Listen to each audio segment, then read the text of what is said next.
Welcome everyone to the Atomic Cinema Experiment. I am Peter, and joining me as always, looking very happy, might I add, at the start of this episode, is Tara. Greetings, citizens. You may be able to tell that it's daylight here. That's why I'm happy, because I am not a night person, but we always record at night. That's not my choice. That's your schedule that dictates that. I would be more than happy to give you a daytime slot. Now, maybe we'll talk about it. But yes, also this is a very sunny. Well, I say sunny like it's pleasant. It's more of a unrelenting heat wave of a movie. They always portray it as really sweaty and nasty, because just like Reminiscence.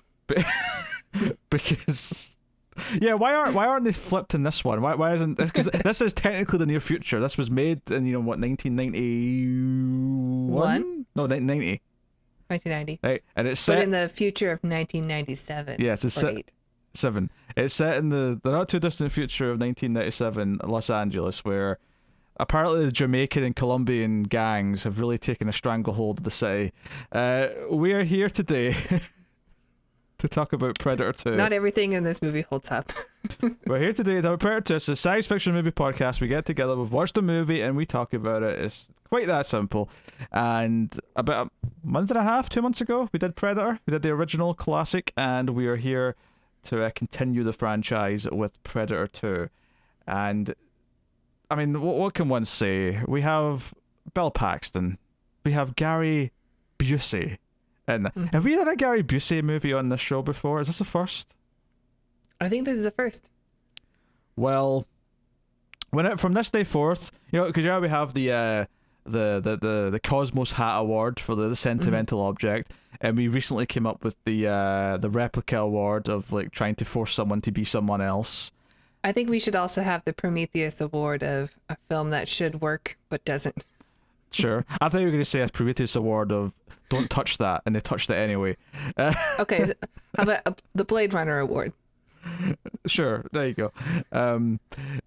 I think from this day forth, anytime there's an actor who has like a lot of teeth, they get the Busey Award.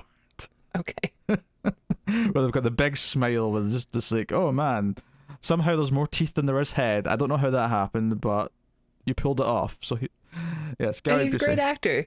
He's so fun to watch. He's very fun to watch. I mean, great actor might be a weird stretch, but he's definitely he's got something. Character. Yeah, he's got something.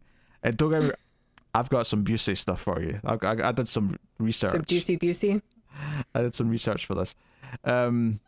So, and obviously we have Danny Glover in the starring role of this one, and a youngish Adam Baldwin. Fresh off Full Metal Jacket, but long before Firefly and Serenity. Which, although he's been on this show before because he was in Independence Day in a small role as well. So yeah, so he's around. And I don't know if there's any other notable names per se, but those are the ones that stick out. So the guy who plays the Predator is back. Kevin Peter Hall, same dude. Yeah. No reason why not. Yeah, so... He didn't have a horrible young death yet. Way to bring down the mood of the show, Tara. Jeez. He said, why not?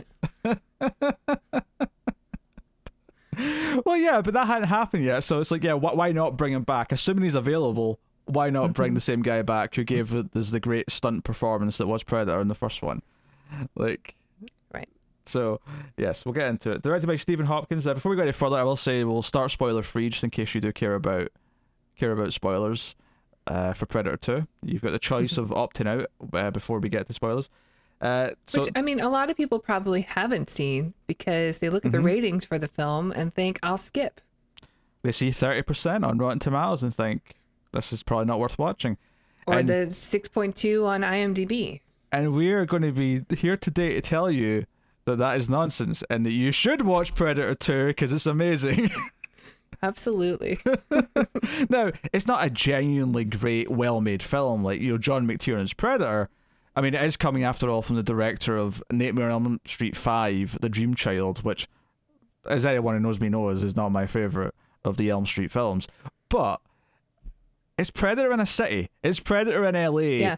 There's some really great action pieces in this film. Plus, Danny Glover is basically just playing his Lethal Weapon character. He kind of is in a lot of ways. I'd say he's kind of like a mix of him and Mel Gibson's character, because he's a bit of a loose cannon. He's like Mel Riggs Gibson. and Murtaugh combined. Yeah, he's a bit of both.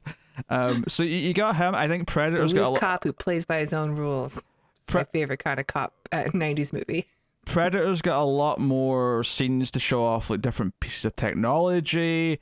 He's just in a very... I mean, obviously you see it in the city, so there's a lot of options there. It's not just trees like before, but there is a nice variety of locations in which the Predator gets to strike, and they're very fun to watch. So that I think that's so it's a B movie. Don't get me wrong. Let me make that clear. It's a B movie with some silly stuff that you have to accept. But you've got a cast like this. You got fun Predator action. You got a good setting.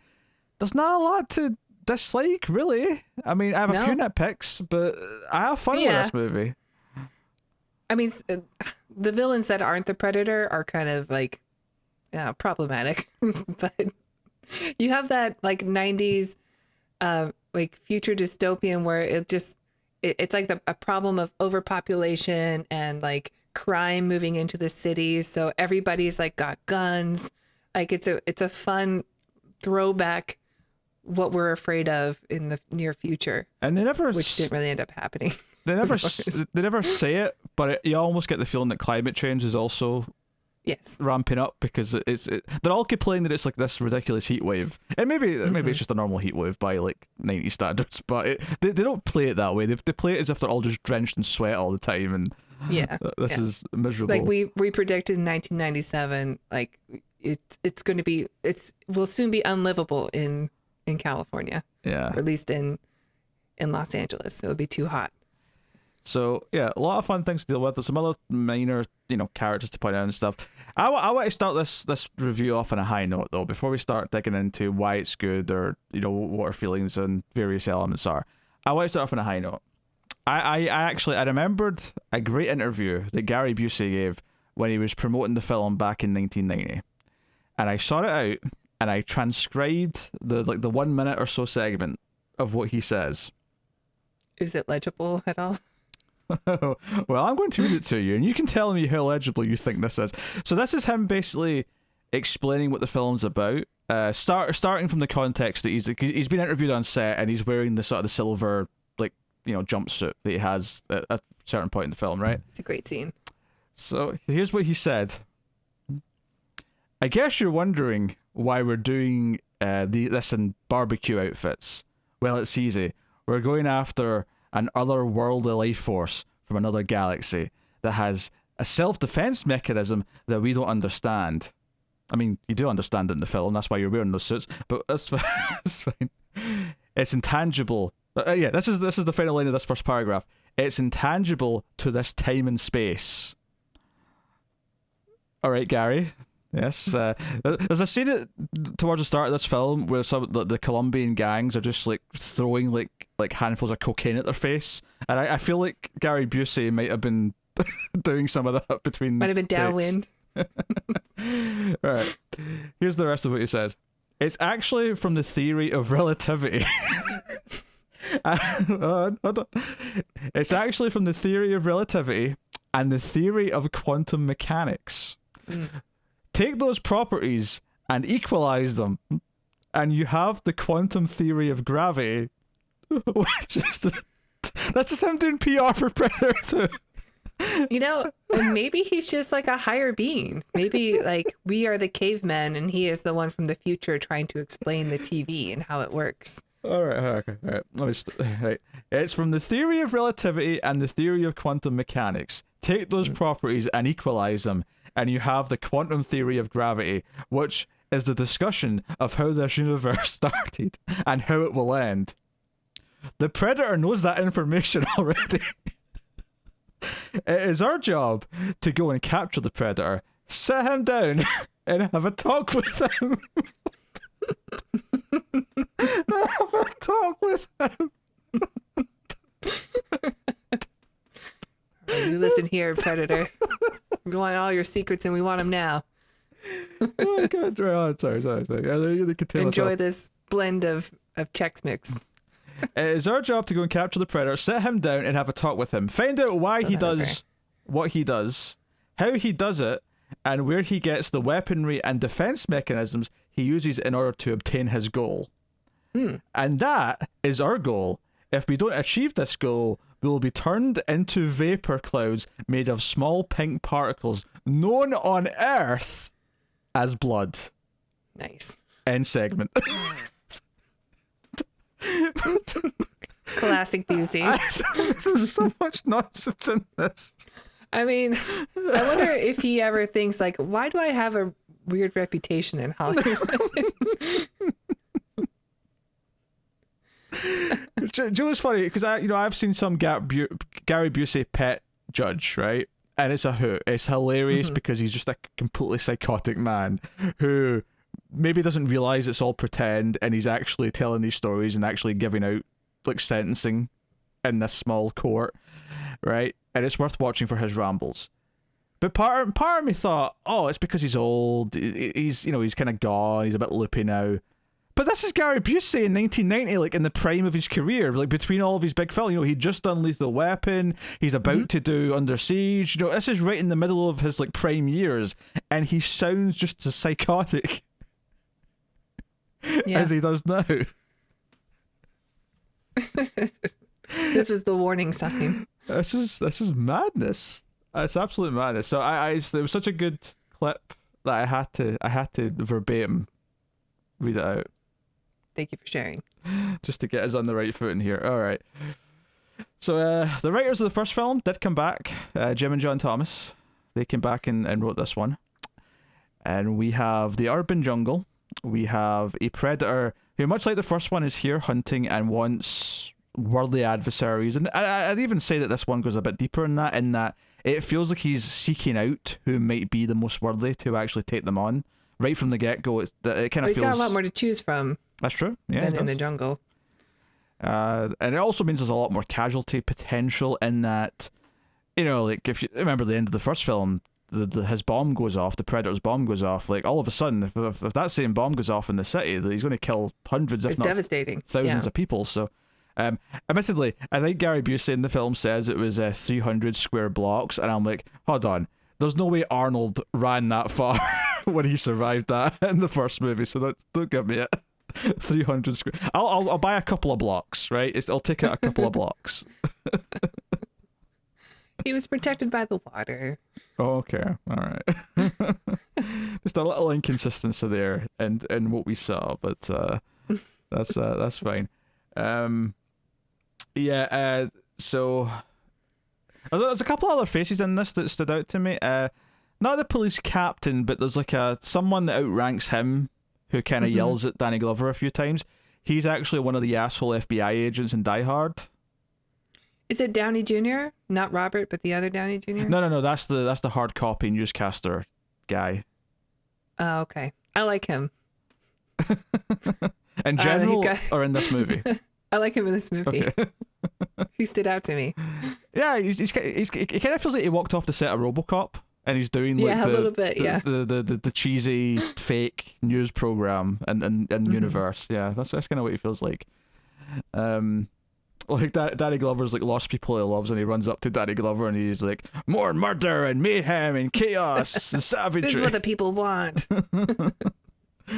Yeah, it's so funny because like at times it's presenting almost a RoboCop-esque, like this is what LA is going to be like in 1997, but then there's other scenes where it's like, it just looks like a normal graveyard, or it looks like a normal like anything. Like there's definitely times where it just feels like a normal city and normal present day stuff, but that's fine. So our main characters, we have Danny Glover, who's the leader of his squad. He's the loose cannon, smart, has tactics, plays by his own rules. He has his confidant, his best friend, Danny, who's like second in command, and then we have Leona, who's like sort of the badass Hispanic woman who grabs nuts, like literally grabs nuts at times, and is not sexualized and is not romanticized. She's awesome. Yeah, and no way, no. And then Bill Paxton's kind of the new guy, because we never meet who he's replacing, but they say that he's replacing someone. Someone got killed, and Bill Paxton's the new sort of Like, Joe's so great about Bill Paxton in general, but in this specifically, right? Let me count the ways. Is that this character is a nothing character that should be forgettable, and the only reason why he's not is because Bill Paxton puts so much energy into him. He's so good at playing a likable scumbag. He's like somewhere between like Higgins and his character in True Lies in this. Like, he's pretty scummy, but he's still like, you know, he's still a good cop, and he's still a good partner and teammate, and he's always like whatever it takes to get women also. Scummy, Yeah. like his character in True Lies. Our introduction to him is that he's trying to impress another, like a female cop who's sitting at her desk by telling her the perfect way to swing a golf club, it seemed to be. Mm-hmm. Yeah, he's a golfer. But it felt like she should be impressed by what he was. It's like, but you're still just like swinging your hands in thin air. There's no club in your hand. There's no ball. Like, you're not doing anything to show that you're good at this. You just Yeah, but he's selling it. he is. He's definitely selling it. But he's so likable because he's Bill Paxton, and he gives it this energy and this like charm. His catchphrase in this is basically he'll take whatever he's asked to do and then say that's his speciality. Whether it be surveillance, press. Luck. Honestly, my biggest complaint about the movie, and there's probably a lot of legitimate like movie complaints you could lobby at it for a number of reasons, but the one complaint I really have is that I wish that we got more of the character, like the team of characters working together and maybe succeeding a little bit before they start getting picked off and before we sort of start going down towards the big climax stuff. It does kind of feel like we don't get a lot of them together. That's true. We get more of like Danny Glover showing up to a scene and the scene ending because he's there. Yeah. So I could have done with a bit more of them, but that's what it is. It's one of those things where, but to its credit, the reason why I feel that way is because I like them all enough that I want to see more of them. And it's also like a pretty diverse cast too, which is nice to see in a 90s movie. Yeah, for sure. Yeah. I mean, we've got like Danny Glover, obviously, and then his partner, Danny, is like Hispanic or something. And then so is the woman in this as well. It's just nice to see. Yeah. Although, to be fair, like the first one was pretty diverse also. Yeah. So interesting cast of characters. You have not quite the Weyland-Yutani thing for me. It's not because I like Gary Busey's team is kind of like high up, like super covert military science who know about the Predator. I don't think that's a spoiler to say. They clearly are tracking the Predator. They're there because they're hunting it down, and they know that they at least suspect that there's a Predator in the city, and they want to sort of capture it so they can, use its technology, learn from it, things like that. It's not quite the same as like the shitty business person in the Alien movies who's trying to like, because at least in this case there is technology to steal, there is like stuff to learn from it, and the Predator, because he just wants to sit him down and talk to him and learn quantum mechanics, have a conversation, quantum mechanics, defense mechanisms, theory of relativity. Right. The Predator has this information already. We have to get it from him. I like that that's his motivation. That's what runs through his head when he's filming the scene. Oh dear. So no, characters are interesting. Like I say, locations are really varied and fun. We get Predator in a subway, we get Predator in like a sort of penthouse, we get rooftop stuff. Obviously, we get Predator in the sun daytime, we get him in the rain at night. We get like a variety of different locales. We get tall building Predator. Yep. We get him on skyscrapers and all sorts of things. It's like, I think if you want to lobby complaints at this for not being like as well constructed or thought out, or the characters not being well, given the arcs or being as well constructed as they were in the first film, I think those are all fair points. But I think when it comes to a B movie like this, which is effectively what this movie never sags. It's always moving forward. It constantly gives you interesting set pieces. It's got likable characters that are engaging and entertaining. Like, there's so many worse movies from like the modern era that get a pass for being dumb fun that I think this is way better than. That does a better And job it looks of good being engaging. too. It does, yeah. I agree. Yeah, it looks good. It doesn't look cheap. Like there's lots of explosions. There's some great gore in it. I think it's shot really well. It's directed well. All the set pieces that you mentioned are like really memorable when you watch it. I haven't seen this movie in a long time, but I was really excited for the subway scene because I remember that being great, and not a lot of the movie felt new to me when watching it, which is a sign of something pretty great. Yeah, it's honestly from the director of Nightmare on Elm Street 5, I am surprised that it's as solidly directed as. Now, don't get me wrong, Maybe he's just more of an action director. no, but it is a step down, though. It is definitely a step down from Predator. Like, Charlie McTiernan's direction of the first film is impeccable. It's actually, like, part of the reason why that film is so well regarded, or should be so well regarded, is because of how meticulously directed it is. This film, I would say... And it's definitely harder to shoot in a jungle setting than it is a city. Sure, but this film, I would say, it's not necessarily amazingly directed, but it's very competently directed, given what it's doing, right? It's just... You've got so many other elements that are ensuring that it's never... Like, the effects are fun, the Predator still looks great, all of the new tech the Predator gets, like all these new tools that we get to see him have that expands kind of the Predator lore. I think it does an excellent job of expanding that lore while sticking to the rules of the first movie. Mm-hmm. Like, nothing feels like a cheat. Yeah, I agree with that. Yeah. No, I think it's a really fun sequel, and... I hate to say that, people are maybe just a bit snobby when it comes to Predator 2, but I think Predator 2 is a really fun B-movie sequel. And, totally. I agree. And yeah, I get that Predator like goes above and beyond its concept because it is so well made, and maybe there's a desire to have that. But much like Jurassic Park, where I kind of say the same thing about that, where Jurassic Park is a special film, but ultimately, you're never going to be able to do that again and again. The best thing I wanted out of Jurassic Park after the first one was really just some fun B movies with dinosaurs, and that's why I think 3's a fun movie. It's why I get a decent time out of Jurassic World. It's like I'm not expecting cinematic excellence. I'm expecting a fun time with dinosaur action. Right? That's all I really want.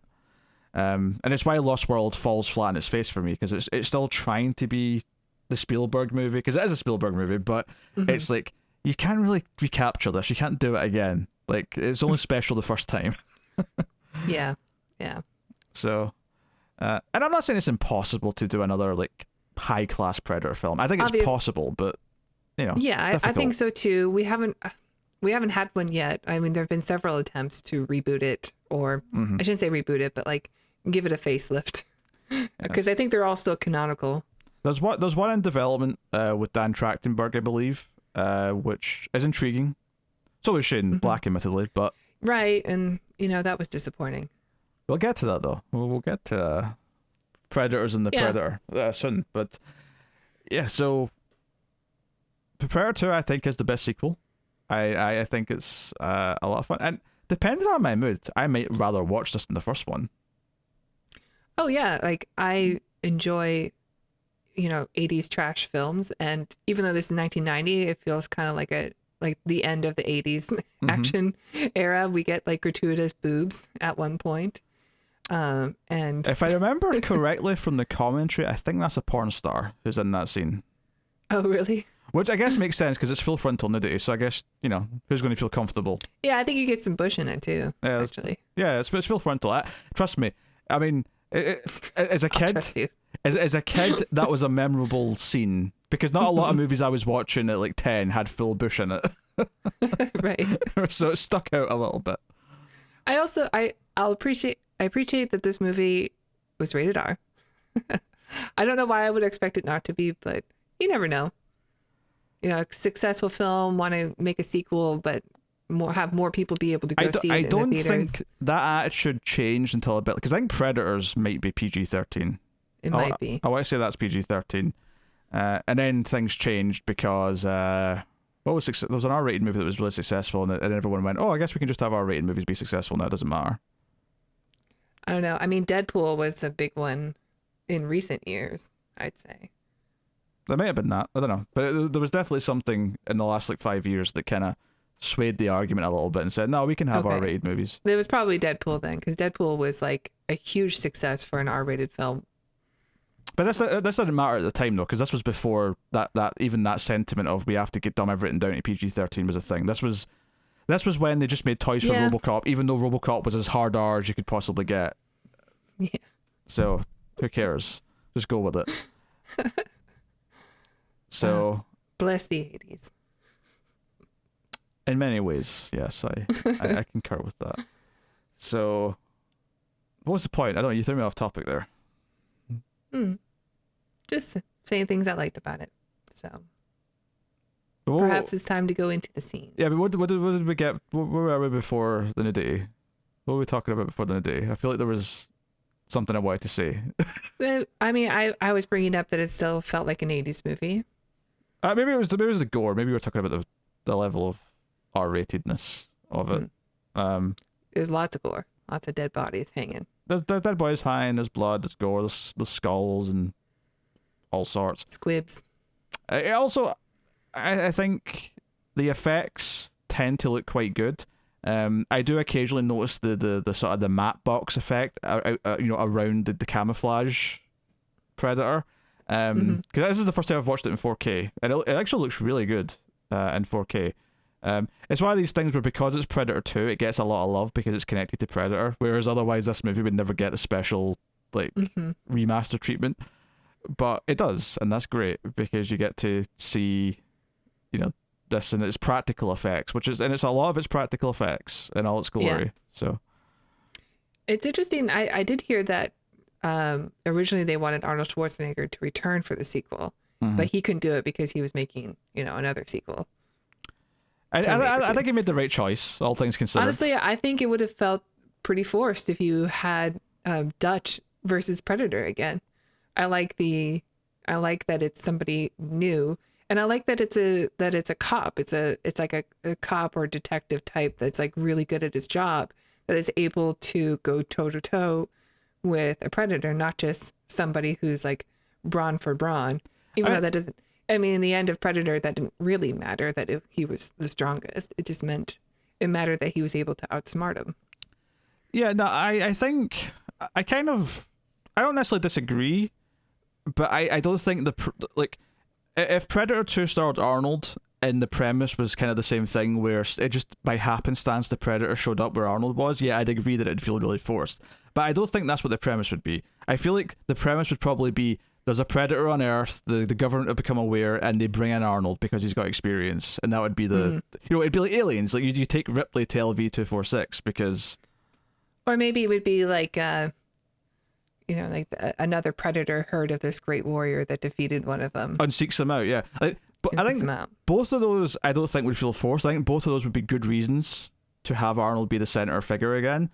But that's not the hand that we're dealt. And I think what we got instead, for all the reasons you just said, is quite interesting. Like, that it is someone who is the best of what they are in an urban setting, which is this, this cop who actually smart and outthinks the bad guys and solves crimes, and has kind of a, he refers to his like district as the war zone, because it's like the really bad area of the city, and he kind of like views it that way. So there's a lot of nice comparisons to to draw between his squad and the squad in the first film, but it's a very different set of characters, and and it does follow the first film a little bit in beats and places. Like there's a character death at one point where it even plays the same music. When Bill Duke's like burying Jesse the body in the first one, and he's like the sad music's playing.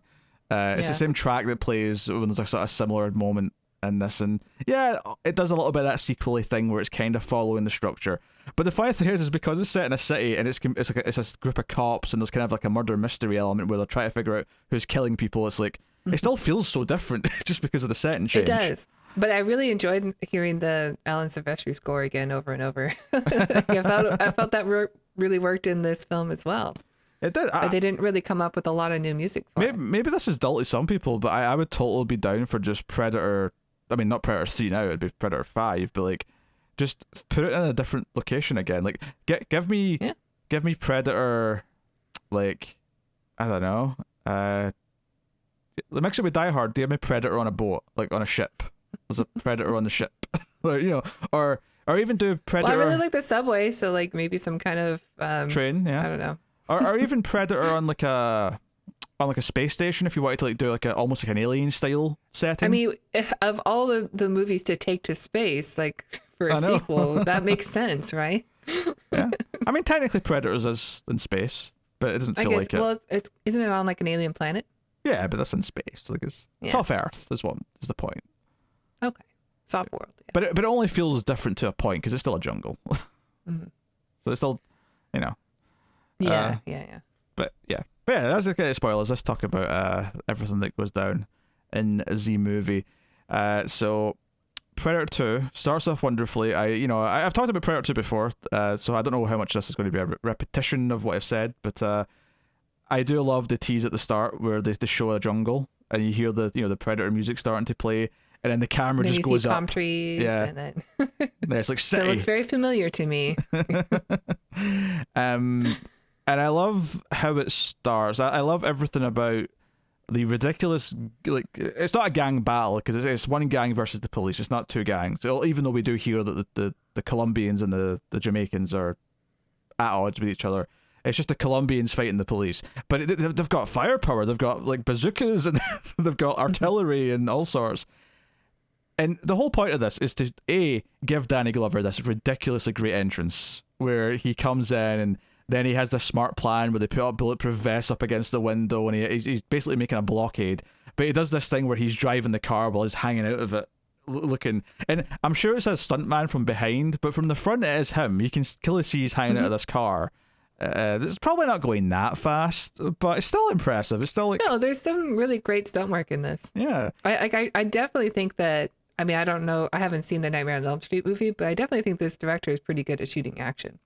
I feel, and obviously, before someone tells me, I know that Danny Glover's not controlling the car in that. So obviously, there's a little stuntman, like, ducked down beneath the dashboard, like, controlling the car. But, sure. That's how they do it. But it's still impressive. It still looks good. Yeah. But he outsmarts them, and I love that, obviously, in the first film, it's like 25 minutes, 30 minutes before you see the Predator vision. But in this one, it's like right at the start. Like, the Predator's watching. He's watching this battle, but he pays attention to Danny Glover because he comes in and he pulls this little trick and like gets behind them and takes them out. I do think it's a bit weird that Danny Glover's character, what's his name, Mike, when Mike yells, "Hey, you assholes," before he shoots them with a shotgun, I'm like, wouldn't you have a better chance of getting them all before they shoot you if you don't announce your presence? That's such a movie thing. Like, you sound cool. Don't get me wrong. You do sound cool. He does. He's super cool. But I love every time Danny Glover yells at somebody else. So like, I would be terrified if Danny Glover was yelling at me like that. And right away they're told not to go in the building for, like, diplomatic reasons. Like, the feds are coming. They don't want to go in. And Danny goes like, F that, I'm going in. And speaking of faces, the sort of head of the SWAT team who's in this first scene is the captain from the Lethal Weapon movies, I think. Yeah. There's a lot of Lethal Weapon crossovers. Yeah. Well, it's probably because Joel Silver produced Lethal Weapon and he's also produced the Predator movies, so that's the connection, I guess. But yeah. I suppose in a way there's still a Shane Black connection through process of elimination. Well, yeah, Shane Black's involved in Lethal Weapon and Predator. He's not involved in this particular movie, but yeah. Shane Black has, a lot to, like, this movie has a lot of Shane Black to thank. I don't know what I'm trying to say. So while Danny Glover and everyone's, like, he's, like, rebelling and, like, going in with his team, and the SWAT guy's, like, just go in with them. To hell with orders, protect them, like, give them backup. You're a cop who makes your own rules. While this goes on, we cut to the Colombians who have an actual armory, right? They have got like just racks of guns, explosive, grenade launchers, and they're just like, and they're putting vests on, they're getting ready for a fight. Like these guys aren't going to jail. They want to go out swinging, and I think it's fair to point out as well is that before Danny Glover comes out and helps, like, there are police being like killed left and right. Like this is like a dangerous situation. They're being presented as really lethal and chaotic, and like this is the world we're in, right? But what stuck out to about this scene before obviously the Predator shows up and kills them, which we don't get to see too much of. You know, it kind of cuts away, and we get the aftermath. We get the one last guy like coming out the door shooting, and like what happened to all these guys. But like I mentioned earlier, it's just like the main guy with long hair just throwing like cocaine at his face. Like, it isn't even snort it. It just sort of goes like this. Yeah, it's just like a flower bomb to the face. Yeah, which is probably what it is. Like, in terms of the set, you know, like it's probably just like talcum powder or flour. I think they use some kind of, for cocaine, they use some sort of like a whey powder or something. I think it's like lactose that they use. Sure, yeah. So like dried milk. Because it doesn't like hurt your brain if you snort it. But also, I think we might have missed that the Predator does technically show up at the end of this fight. He's on the top of the roof with one of the Colombians and Danny Glover on the roof, and the Colombian sees the silhouette of the Predator. Yeah, I hadn't gotten to the shit. I hadn't skipped it. Oh, I thought they could. I thought this happened. I thought the body thing happened after, or before this. Anyway, go ahead. Yeah, so you see him like sort of coming out the door and shooting, right? Yeah. And they're like, obviously Danny Glover and everyone's like, brace yourselves. But he runs up to the roof, and he sort of like and Danny Glover has a stand up, and Danny Glover's gun is this. He's got like a big laser sight thing on his handgun. It's like ridiculous. Yeah, it's like straight from RoboCop, also. Right.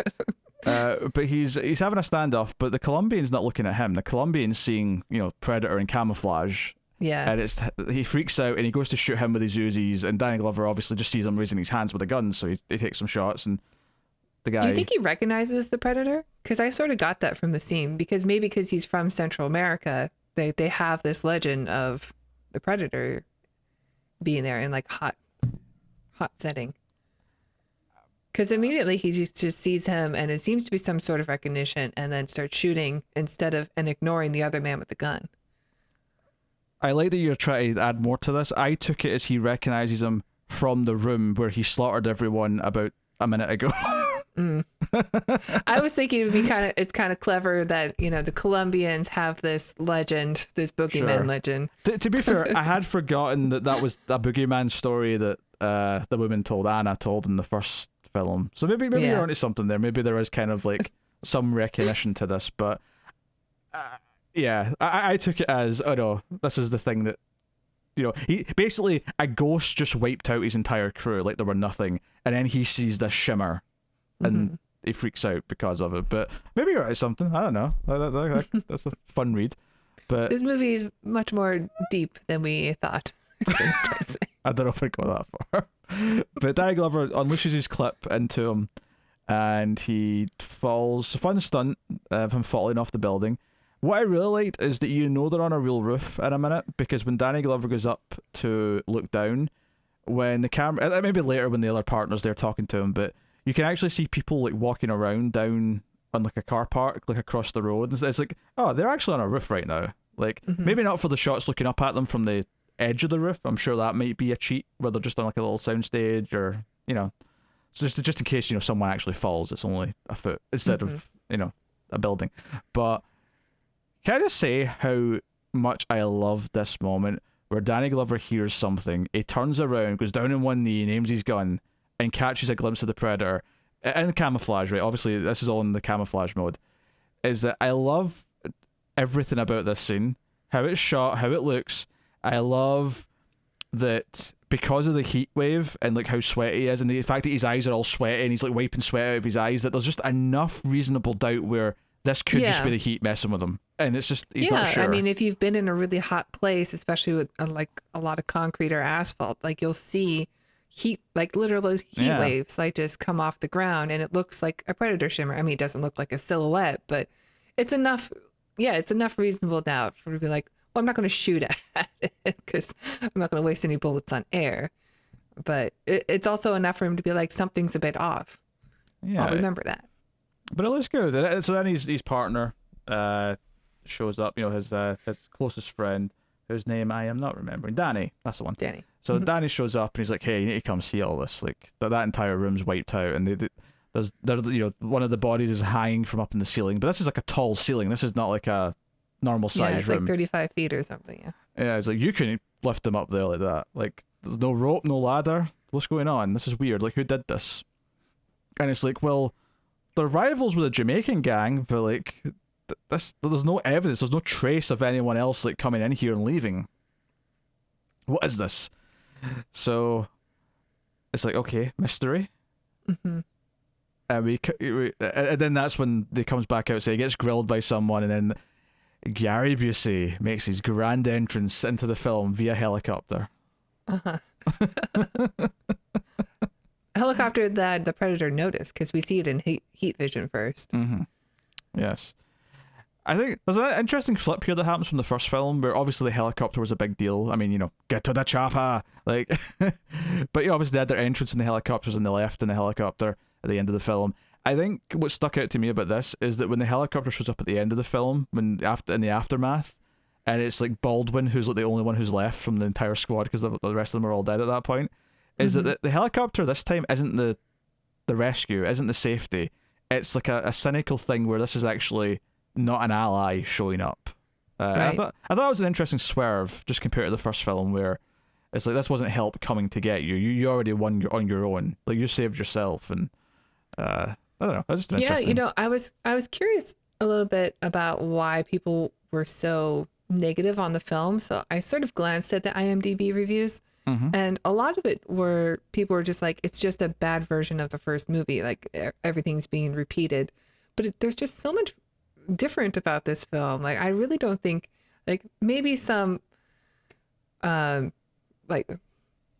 maybe some things are a bit repetitive, but for the most part, like, it just builds on the first film, and it's a completely different setting. All the characters we're dealing with are totally different, and like, this movie is so clever, I think, for being a sequel. There's some clever elements to it. Yeah. I kind of love that even from that first scene, if you're paying attention, you kind of get that Predator's impressed. Like, he sees Danny Glover do his thing, and he's impressed by his intelligence. He's impressed by his tactics. Yeah, I love that we don't have to wait for the Predator also. Like, we know who he is because we've all seen the first movie, and he's there right away in this one. Yeah, I mean, they still, you know, tease out, like, when you see him without the camouflage, you know, they wait like, at least like 30, 40 minutes before you see him without the camouflage. And then, you know, again, you don't get the mask off until they still pace out kind of but we have him right away. Yeah, we have the heat vision, we have the, you know, the evidence of the Predator existing.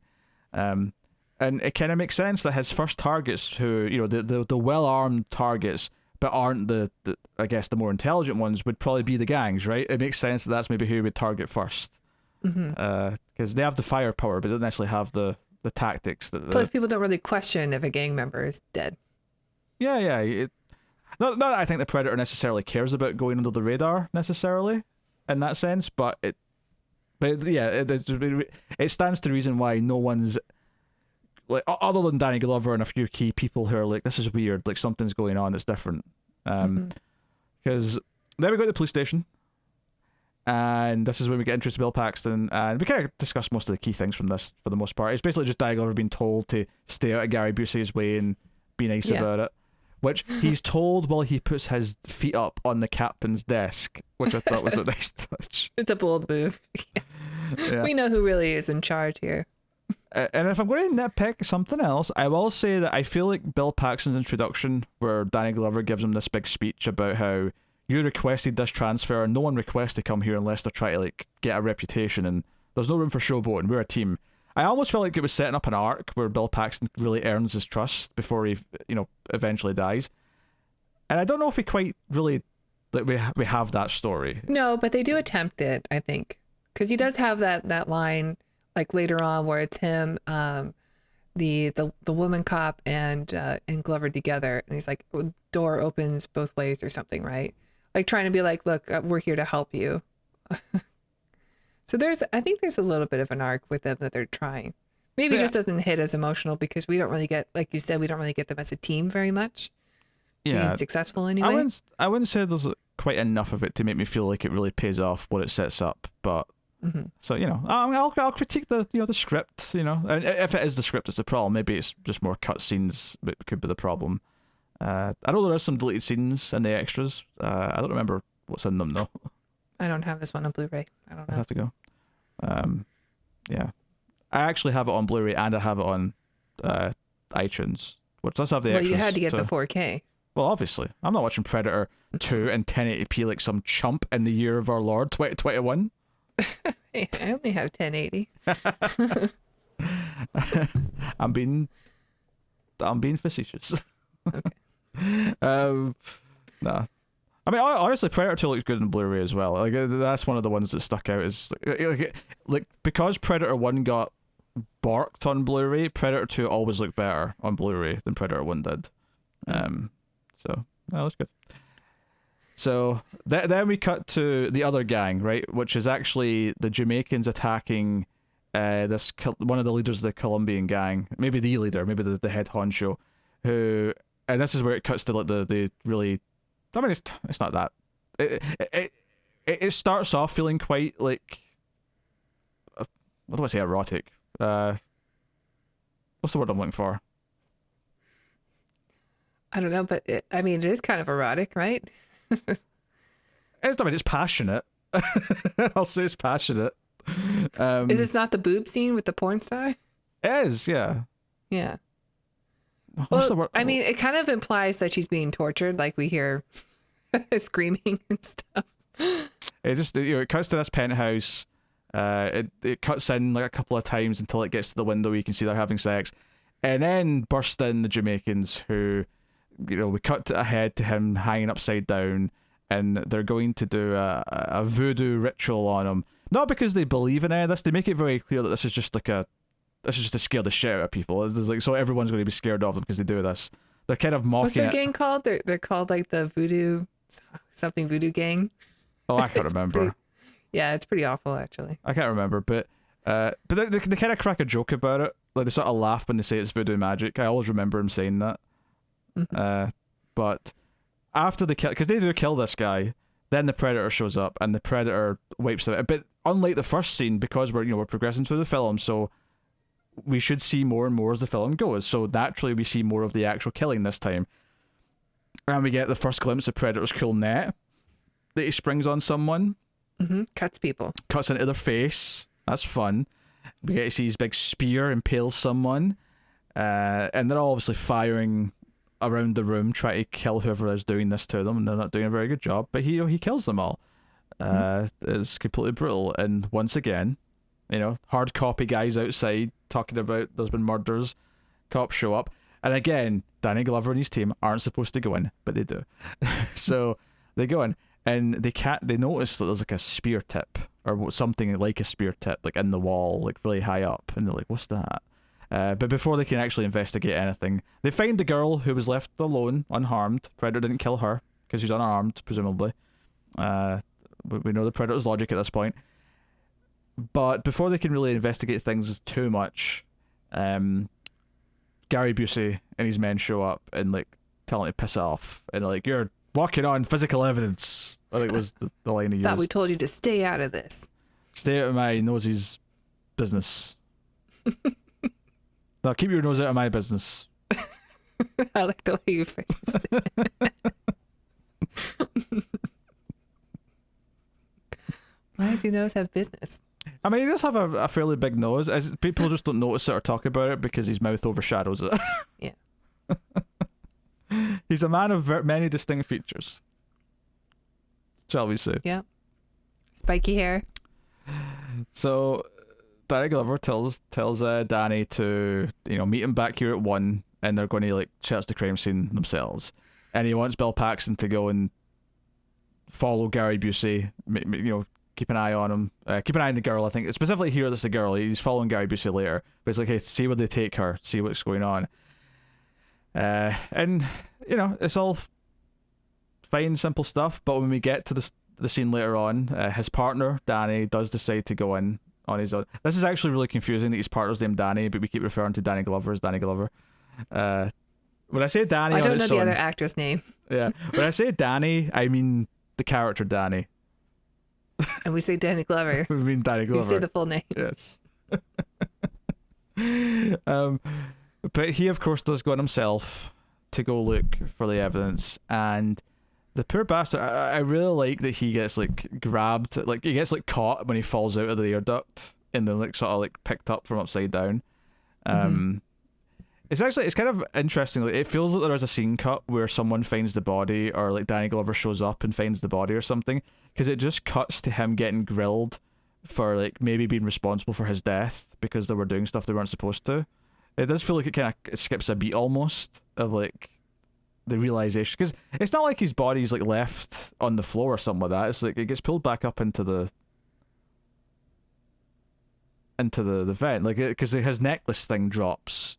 And that's the only thing that's left on the floor. Although, notably, the Predator takes that, because the Predator uses that.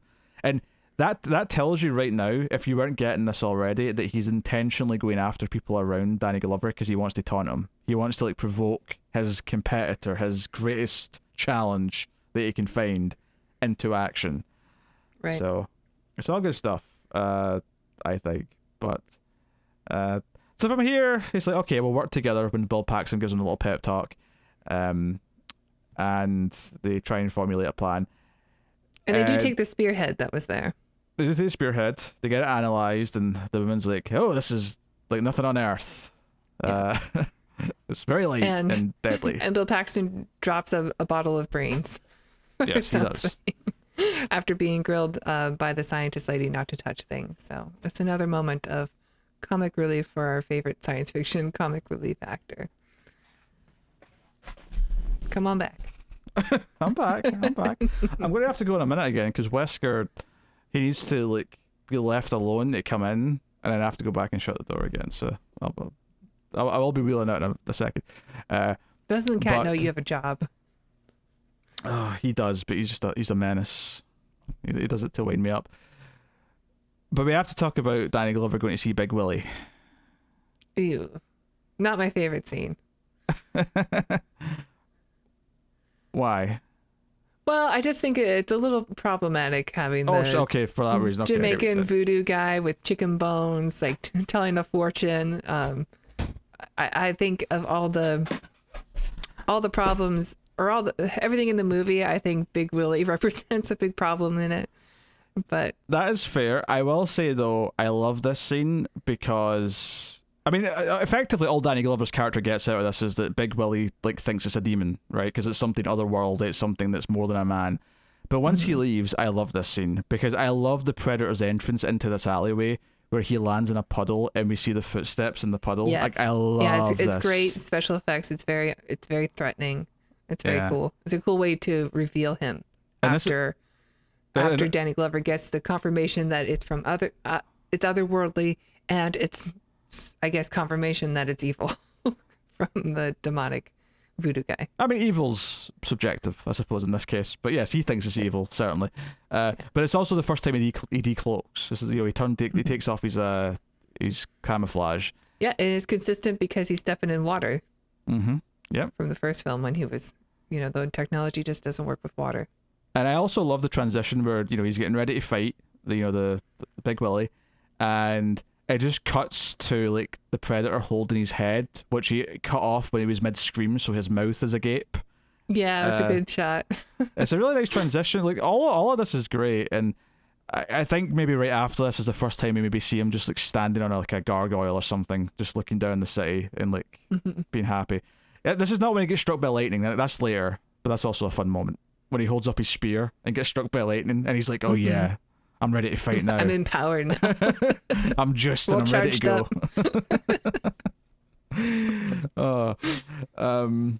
And of course, it's at this point where Leona's like, "Hey, first Danny and now Big Willie, who you just saw right before he get killed. Like, this is starting to feel like it's revolving around you a little bit. Maybe you should be careful." So Bill Paxton goes to follow Gary Busey. I think it's around here where Danny Glover goes to the graveyard, the cemetery, to go visit Danny's grave, which is where we get the sad, Predator music. He leaves his badge there for him. Yep. Which is totally going to get taken. Yeah. Predator almost kills a child who's got a toy gun, but then, You want some candy? But unlike, some people, he actually takes a second to check that it's a real gun and decides not to shoot the innocent boy with his big laser gun. Yeah. So that was nice of him. This movie was made at a time where cops were still considered heroes. So good stuff, and obviously this is like it taunts him. He leaves Danny's necklace dangling off the tree, and Danny Glover like whips out his gun and like sort of looks around but doesn't see anything, and it's like, oh, okay.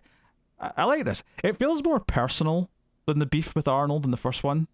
Oh yeah, totally. It feels more pointed and more like, no, I had to pick someone out of millions of people, and you're who I latched on to because I recognized. Yeah, I think Arnold was just the last man standing in that case. Yeah. I think Arnold could have easily been taken out, and when any of the other ones, it's just lucky that for us that he was the last one standing because he was the one who figured things out. Yeah, there was definitely a luck involved. No, I mean in the context of the universe, obviously in out of context, it's because he's the main character. But yeah. So it's not. Yeah, this part of the movie kind of speeds by quite quick, and it's not really much now until we have the subway stuff, right? Where we get Bill Paxton and we get Leona on the subway, and there's kind of a bit of weird like social commentary of the time where this gang tries to pull out tries to like rob this guy, and the guy pulls out a gun, and they pull out their guns, and then like half the train is packing heat, so they all pull out their guns, and which it's kind of funny. It's satirical because there was that famous story from the 80s, I think it was, where someone on a train was getting robbed and they pulled out a gun, and there was a big debate about was this like the right way to handle the situation. So this is kind of like a weird satirical play on that, but in the context of Predator it's important because Predator, if you're armed, he will see you as fair game. You're fair. So like important stuff. But I think there was like a time when the suburbs were created, so like a lot of the middle class was moving out of the big cities, so crime was sort of on the rise. That sort of went away like quickly after this movie came out though, but that was like a really big fear in Los Angeles, was that it was going to become like 80s Detroit because of everybody moving out. Oh yeah, because even New York, as I understand it, like had a big crime problem in the 70s, but modern New York's actually one of the safest cities in the country. It changed quite considerably. But you think in New York in movies, you think 70s and 80s like riddled with crime, toxic waste barrels just on street corners. Yeah, I mean that was just the big fear, was because the middle class was moving out, was that the poverty was going to move in, and with it crime. But yeah, so they try and obviously intervene in this. Bill Paxton also, because this is actually one of the famous publicity shots to the movie, is them standing together with their guns out on the train. Bill Paxton also has a ridiculous laser sight on his gun. I guess it's just that era. It's the future. Everyone thought that looked cool. But the Predator shows up. The Predator, like, he's crawling on he's doing the Will I'm Taller scene from Speed. He's like crawling along the top of the subway car, and takes out the power and starts killing these gang members and killing the public who are armed. And I think what I love about this, because this really separates it from Predator, is that there's a lot of innocent people to save, and that's kind of what Leona and Paxton kind of try to do, where she actually gets them all to move to different cars and pulls the emergency brakes thing and evacuates the train. There's a lot of like stuff going on here where even though Bill Paxton dies at the end of this scene, and he's obviously got a bit of that cocky Bill Paxton charm, and he's got some one-liners as he's doing it, he ultimately is buying her time to save people. So there is actually a heroic twist to this. That's not just, he's a cocky fool who thinks he's a badass. He thinks he could stand toe to toe with the Predator, but he's not. He knows that he's like, I don't know if he's outgunned, but he's outpowered by whatever this thing is. Like, he's got technology. He doesn't even know what it is really, and but he still makes the choice to at least buy time for the people to evacuate. And I guess that's maybe going back to my one big complaint of the movie, is that I wish we got more time with these characters as a team. I do kind of wish that this scene took place after they all became aware, at least kind of what it was they were fighting. Because these are, like, Danny Glover's the only one who really finds out what they're fighting in any great way, shape, or form, right? All these characters are dead before they know what it is. Yeah, Paxton's just unloading his weapon, and he's like, I don't understand why this isn't working. And just... it eventually is out of ammo, and then that's it for him. Yeah, he does get a knife, and he's like We'll come on then, but then you just hear a scream, and that's it. Yeah. But all this is happening while there's no lights, and there's just like a flicker every so often, so it's got this kind of nice... It looks cool. Yeah, it looks good. It's a good looking scene. And what's interesting is that obviously Leona is armed, but there's an extra little rule we find out here, is that the Predator picks her up, is going to kill her, but chooses not to because she's pregnant. And so, okay, all right, that's another honourable kind of choice. Yeah. He still has this hunter's code that he lives by. And so Danny Glover shows up, and I think what I like about this movie is that from this point on, it doesn't really let up from a structure point of view. Danny Glover just like goes down there and tries to find the Predator and finds the hole and actually gets a glimpse of him like running around the camouflage and chases him out of the subway and sees him like jump up to a rooftop, and he just runs to his car and starts trying to follow him from his car. He's like looking out the window and he's like looking up and seeing if he can see him jumping from roof to roof, and he's not successful. He eventually gets intervened by some of the Gary Busey's guys who run into him and sort of hold him captive. Some goons. Because they don't want him getting in the way. Because there is hints earlier on because Bill Paxton followed them to like the meat district or where all the warehouses and meat packing. Slaughterhouse. Yeah, slaughterhouse. So that's where they end up, and basically they've been tracking its patterns and what it's been doing, and they're like, he comes back here to feed every couple of nights. And it's like, okay, not surprising. He seems like a carnivore. Really, it's a reason to call him a predator. Like that's why Gary Busey calls him that. Yeah. Because that guy goes like, well, I didn't think he was vegetarian. He's like, well, this predator, Yeah. So yes, it was during the filming of this section that he gave this wonderful interview. Because he's got this silver jumpsuit on, which is to block the heat signals, because they've figured out that it can only see in heat vision. Although, as we discover, that's not entirely accurate. That's one mode that he has. Right. He's got a toggle. He can switch to some other ones. Light is the main one that he uses later, but they've also got like a dust system to like make him visible, so they can see him with the camouflage. And I love this sort of stuff in sequels. I love when it's like, okay, they've got some idea of what they're fighting. What sort of things have they developed to give them a chance? Like, what tricks are they using, given the rules of what the character is? I really like that. And totally. So, it's like, okay, Danny Glover, you're staying here. We're going to go after them. Almost Colonial Marine style. It's almost very Aliens, the way that like we're in the van and we're watching the cameras and they're going in with their fancy suits. And they're hoping to take it alive. But obviously that's not going to go very well, because why would they? They're trying to freeze it. Yes. So which I guess also plays into the rules that the predator only likes being in hot areas, hot climates. So maybe being cold is a weakness for him. Yeah, which is never really confirmed, but it does stand to reason based on the fact that the locations he goes to, and they even mention a couple other ones, because when he's listing them, he says, okay, the jungle in LA, but he also mentions what does he mention? He mentions some other place that was a war zone. Which was a real one. Where was it? Did he mention Vietnam? I don't think it was Vietnam. No, maybe he mentioned that too. There was no Saigon or something. Maybe that's Saigon. I want to say he mentioned somewhere in the Middle East. I don't know, but like either way, like he mentioned a couple of other hot places, and particularly places that had conflict of some kind, at some point. So it's like, okay, all right, that stands to reason. Mm-hmm. There's some logic. And he here. confirms that Dutch was able to tell the story of what happened in Central America. And you can see Anna on the TV screen. Like you can see like there's a brief shot. They said there's two survivors. But it's new footage though, because it's like her at like a table, like being interrogated or like debriefed. So they actually did get like a new shot of her doing something for this movie, which is. I didn't check to see if she was in the credits. I don't know if she is. I mean, I imagine she's quite far down. Oh, she's there. Yeah, she's like 15th build. Okay. For her 1 second. Cameo. It's good that they got the same one. Yeah. The same actress. Yeah, I didn't put a wig on somebody. I mean, I recognized her at least. If you pay attention to the screens in the background, you can see her. So yeah, that's a nice touch.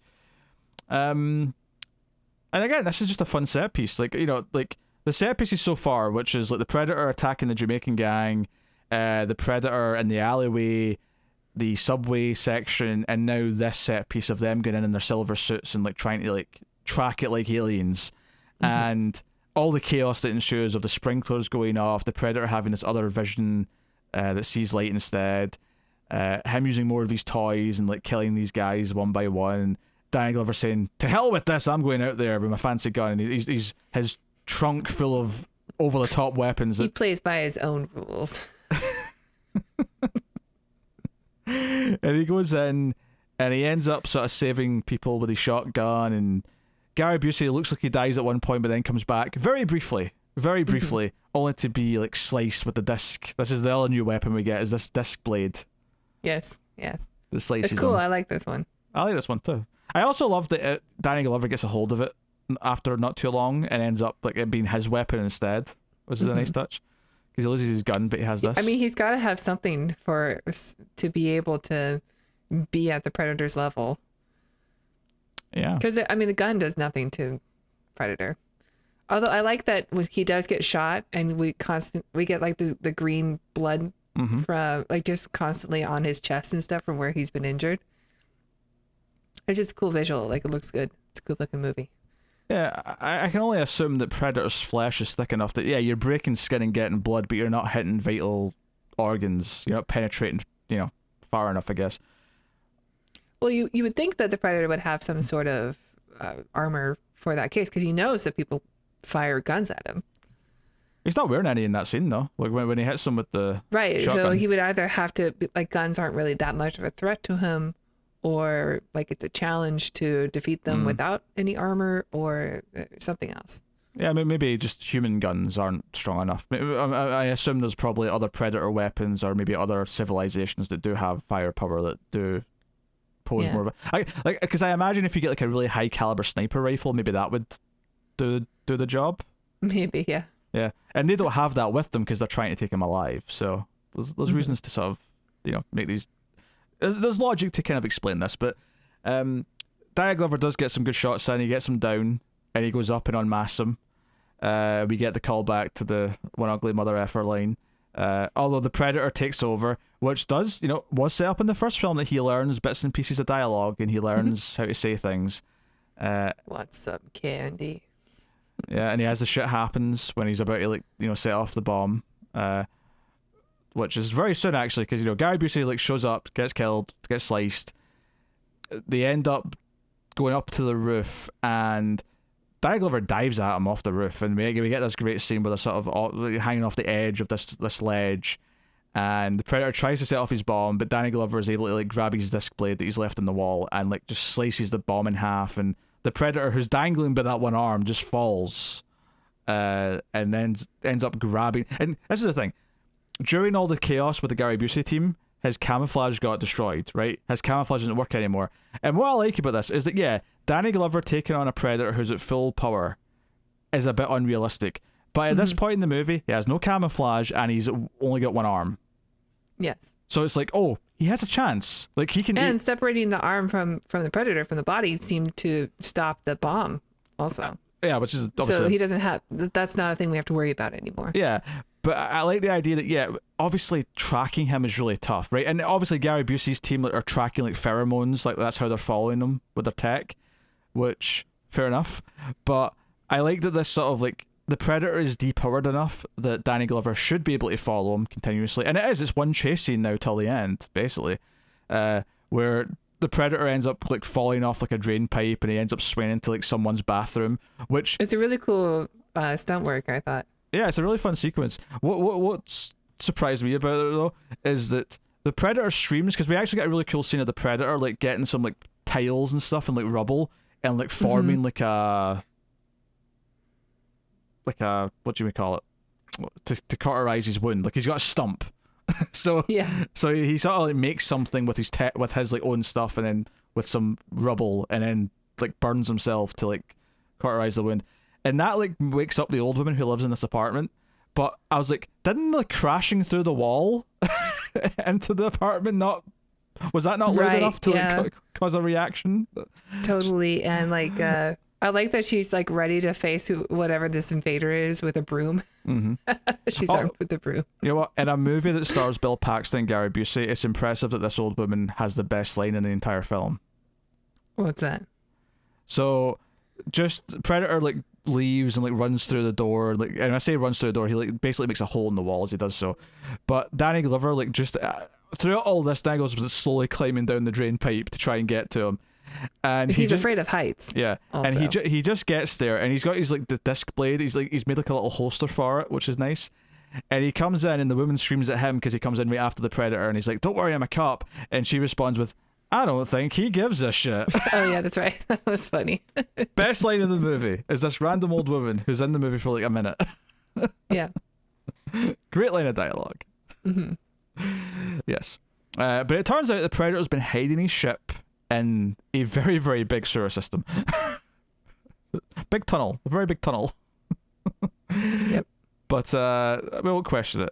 Because Danny Glover has to climb down the elevator shaft. I don't know why there's like loose dangling cables in this working elevator shaft. Because the elevator... Are they separated? Starts moving down. What do you mean? I mean, there's always cables coming off of elevators and stuff. Are they like dangling because they've been separated from something? Yeah, they're loose. Like because cables in a elevator shaft are rigid, right? They're taut. They're taut cables. The ones going up, I think, but the ones down, I don't think are. But I'm just going off movie logic. Okay, maybe we get a point. It looked weird to me that I took this as there's damage in here because the Predator's like tore shit up in his way down. But then the elevator started moving down. I thought, oh, it's still functioning. Okay.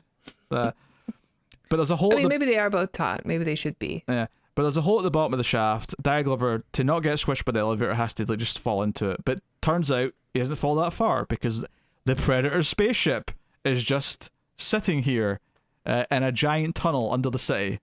Mm-hmm. I buy the sewer system's fairly robust, but this is a pretty big ship. Right, yeah. It's a pretty big ship. So he goes inside the ship. We get the cool tease where you see the alien skull mixed in with all the other skulls that are up. It is pretty cool. I mean, it does make it, I think that's the first canon because I don't know, did the Alien vs. Predator game come out already? That wouldn't have been There's first. probably some comics. The comics were first. Well, I don't know if the comics were before this movie. I'd have to double check that. But the comics were before the game. The game did not start Alien vs. Predator outside of this tease. That was definitely comics first. But so it just it's a fun tie-in, and it is cool to see it. It's a neat tease. I mean, obviously, it gives me a chill because I remember the films that are coming. Mm-hmm. I remember Requiem. Soon you'll have to know them quite well. So, yeah. So there's a fight. There's a standoff. Predator takes on Danny Glover, and he hits him with a net. But Danny Glover's got the blade, so he cuts himself out of it, and eventually is able to get him in the chest. I mean, the ship does have a lot of fog. There's a nice big thick. Which, it's an alien spaceship, whatever. I'll accept that. I'll accept that this is what it looks like. Yes. I think it's their atmosphere that they need to breathe. Yeah. Actually, which is a nice point. When Danny Glover's able to tackle him on the roof, it's because the Predator's taken a minute to breathe. He's got an oxygen mask because his mask's not on anymore. So he's taking a minute to obviously he can breathe a bit in our atmosphere, but he's taking some time to, top up in his own juices.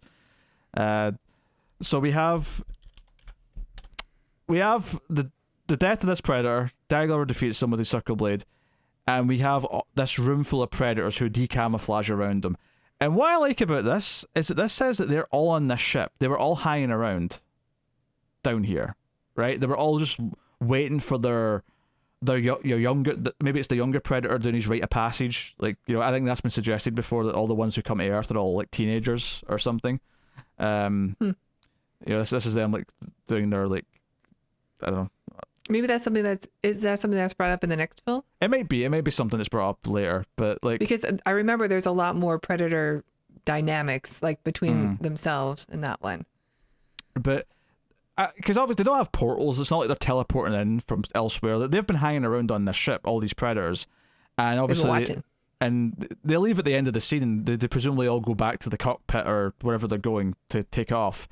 But they, obviously Danny Glover's like shitting himself because, oh well, that was a lot of effort to take out this predator, and now there's like, yeah, and suddenly I'm surrounded.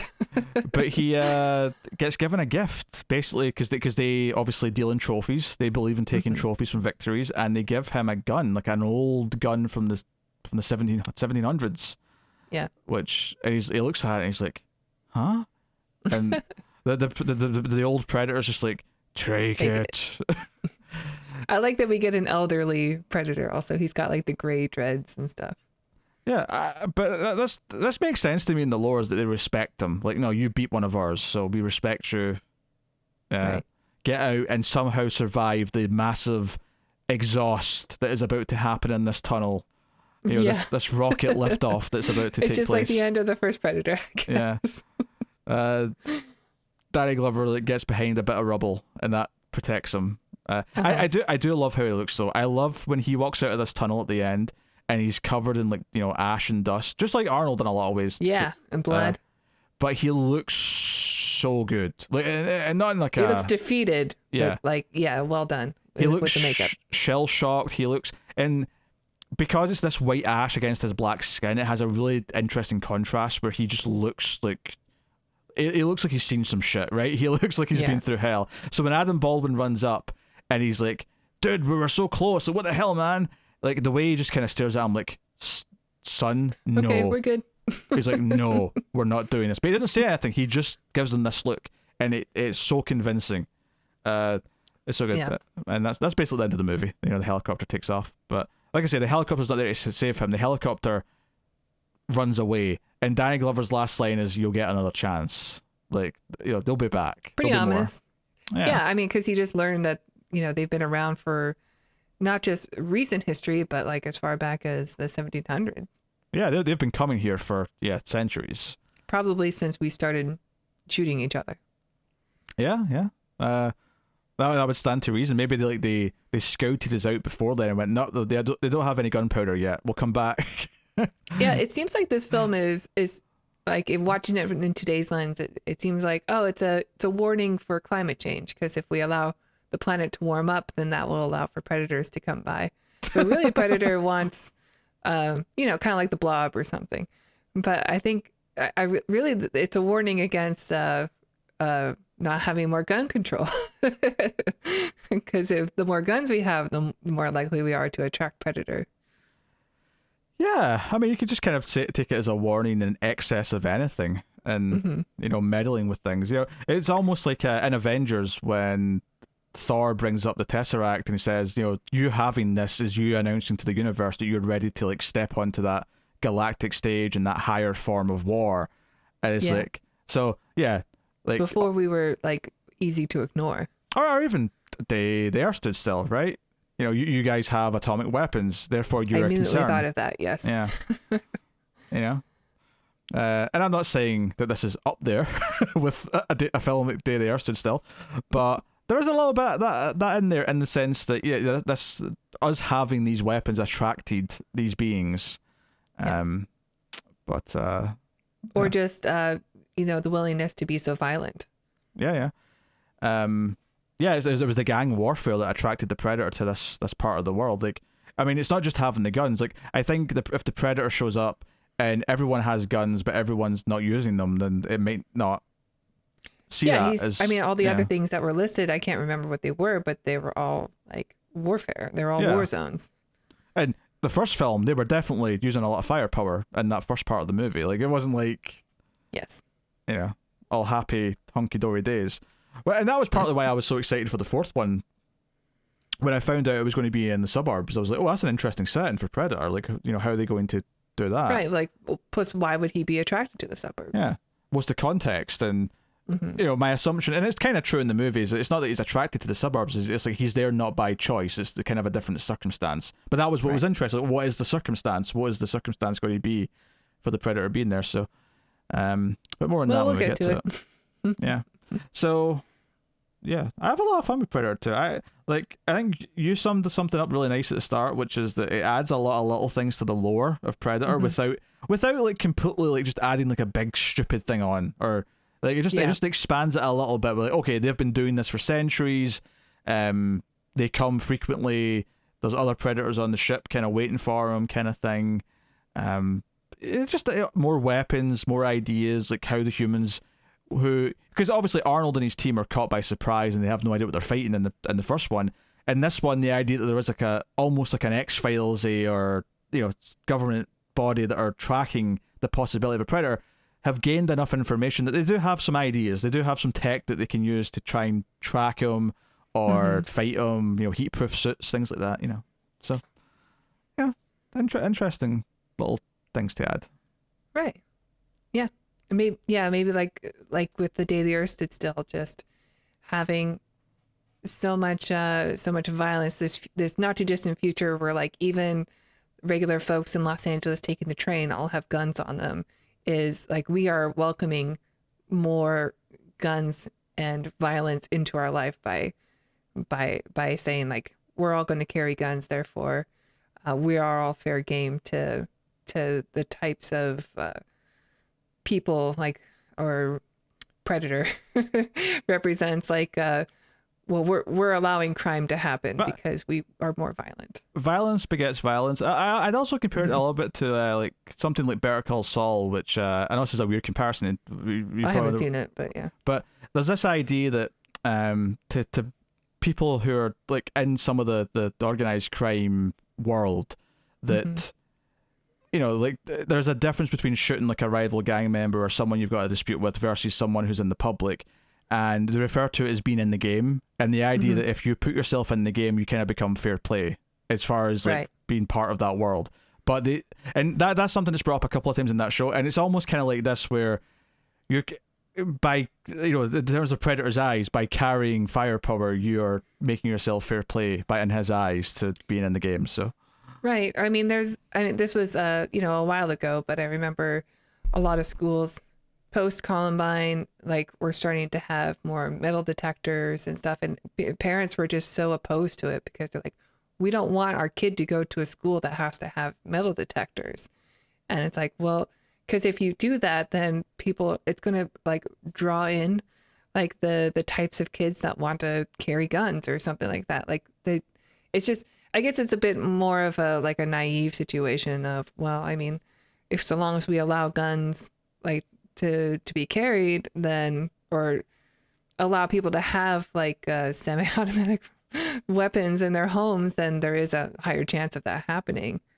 But I don't know. I guess it's a more of a like, what kind of a world do you want to live in message. I mean, I'm not convinced the movie really has much of a message. I think it's very easy to take the rules of Predator and spin it into this message. I don't know if it's actually trying to make a statement necessarily. Come on, this movie's deep. All right, let's rate it. All right, what you rating Predator 2? Because it's got such a negative score, I really want to go high with it. Like it's probably like a 7.5, but I'm going to give it an 8 just to say, screw you guys. This movie's really fun. Screw you, general consensus. I'm not having it. Yes. Yeah, an 8 is actually too high, because when you actually think about what I rate an 8 and what the quality is, but I kind of get you. Like I kind of want to like rebel and say 8 out of 10 just because of that. Screw it, give it an 8. Awesome. Predator 2. Watch the movie, guys. Which I admit is kind of, but honestly, as far as B movies go, it's up there for me. It's pretty good. It's high. I think it's a pretty great sequel. So, all right, there you go, Predator 2, which leaves us with Predators and The Predator, and possibly the AVP movies. Although I don't know if we decide to do them with the Predator movies or wait until we've done the Alien movies, which we're doing slowly, year to year. I mean, we can wait. We'll see. I don't know. We'll see what tickles our fancy when we get to. I don't think we need to wait for Alien, because that is going to take a while. But I mean, I'm not looking forward to watching them. So yeah, it's a double-sided. It's a catch-22 in many ways. Well, what are we doing next week? I don't remember. Why did you? We See you. You need to pose for the thumbnail first. Anyway, stop breaking the format. it's a vote winner next week. The vote winner. Oh, well, in that case, it's They Live. They Live's next week. What? Good job, guys. That's what you voted for. Honestly, They Live won by the biggest landslide we've ever had in the vote. Only one person did not vote for They Live. So, commiserations to you, but everyone else wanted They Live. So, They Live, they get. All right. Yes, you're going to pose for the thumbnail. So, here we go. 3, 2, 1. Pause. I don't know what it is.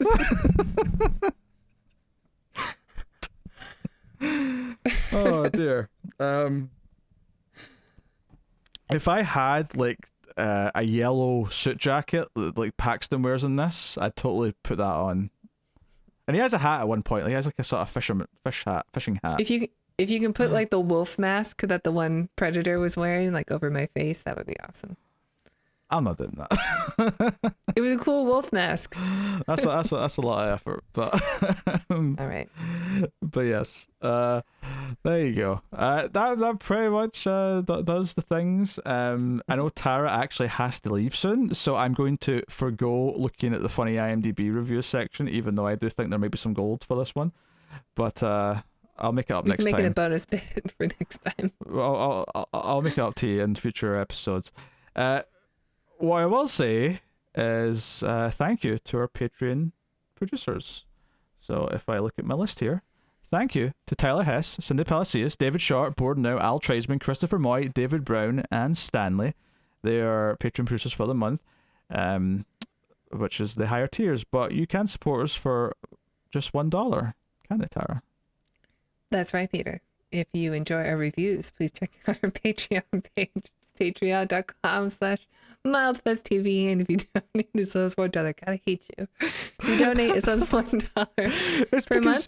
You do this like ad voice, but only for the first line, and then just go into like your regular voice you after. immediately start laughing at me. That's right, Pierre. If you donate as low as $1 per month, you will get access to bonus episodes of The Ace, so you can find all your favorite B movies that don't have the quality of Predator 2. And if you donate $5 per month, you'll be able to vote on what we watch once a month, and you'll have access to these reviews one day early. Thank you. Yeah, Predator 2 rocks. You can also support us for completely free by simply hitting the like button, subscribing, commenting, all those things on YouTube help out a lot. If you listen to the audio version, and many of you do, then give us a 5-star review on iTunes or Podcast Addict or wherever you get your podcast from. Any and all places. Good word of mouth, it helps. You can also get us on Twitter at Streams Midnight, which is now the home of all Mailed Fuzz Movies podcast Twitter. So that's this show, that Screams After Midnight, obviously. Sacred Hockey Mask. So go and get us on Twitter and share us with your friends. We're watching. Please, we need some friends. Yes, but that is us. That is Predator 2, which is highly underrated. Agreed. Criminally. Underappreciated. So thank you very much for joining us. We always appreciate it. Keep watching science fiction and computer at Salsa.